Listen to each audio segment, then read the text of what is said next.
ஓட்டத்துக்கு வேற யாரும் மேல ஏறக்கூடாது. அற வாங்குவேன். ஏற்க அனுபவம் இருக்குல்ல. நான் ஏன் கட்டுப்பாடா நடந்துகிட்டேன் தெரியுமா தம்பி? நான் ஏன் கட்டுப்பாடா நடந்துகிட்டேன் தெரியுமா? நீங்க ஒருவர் கீழே விழுந்தாலும் 10-15 பேர் உயிர் போயிடும். பல இடங்கள்ல பத்திரிகைகள் படிக்கிற ஸ்டாம்பீடுல கோயில்ல அங்க எங்க 20 பேர் 30 பேர் இறந்துட்டாங்கன்னு. 50,000 பேர் வர இடத்துல ஒரு பையன் கீழே விழுந்தாலும் அடுத்தடுத்து மேல விடும்போது 10-20 பேர் உயிர் போயிடும். இது புரியாம பல பேரு வேடிக்கை பார்க்க உள்ள அந்த நீங்க ஓடுற டிராக்குக்குள்ள வந்தாங்க. எங்க சத்யா இவங்க எல்லாம் சொல்லி ஒண்ணு எடுபடல. அதெல்லாம் எடுபடாது. மிலிட்டரியில பரேடு வாங்குறப்ப பனிஷ் பண்ணாதான் ஒழுங்கா ஓடுவான். இவங்க எல்லாம் சொல்லி பார்த்தாங்க, கேட்கல. அதனாலதான் போய் 10-15 பேருக்கு அறை கொடுத்த உடனே எல்லாம் ஓடி பிளாட்ஃபார்ம் நின்னாங்க. இல்லன்னா உங்க உயிருக்கு ஆபத்து ஏற்பட்டிருக்கும்.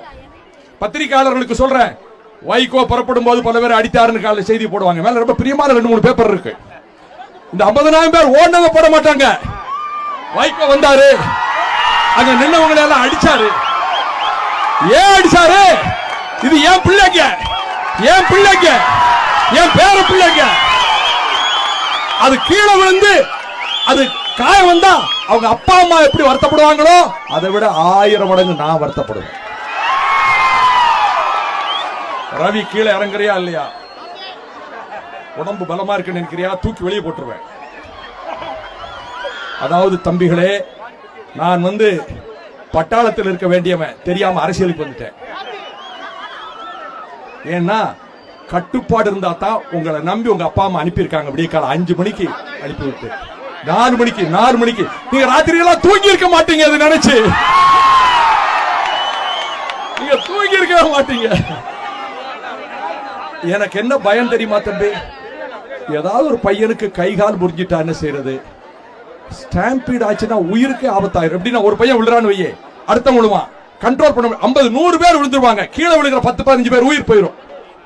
இதுக்காத்தான் எவ்வளவோ எங்க ஜீவன், எங்க அம்பியாவதி, சத்யா, முராத்து சொல்லி பார்த்தாங்க. ஒன்னும் எடுபடல, யாரும் கேட்கல. இவங்க சொன்னா எப்படி கேட்பாங்க? நான் தான் இறங்கி போறேன், அடிச்சு தூக்கி வெளியே போட்டேன். 10 பேர் கார விழுந்த உடனே 200 பேர் பிளாட்பார்த்த ஒழுங்கா ஏறிட்டான். அதனால அடி உதவுற மாதிரி சில வேளையில அண்ணன் தம்பி உதவ மாட்டான்னு பட்டிக்காட்டுல பழமொழி சொல்லி வச்சிருக்கேன்.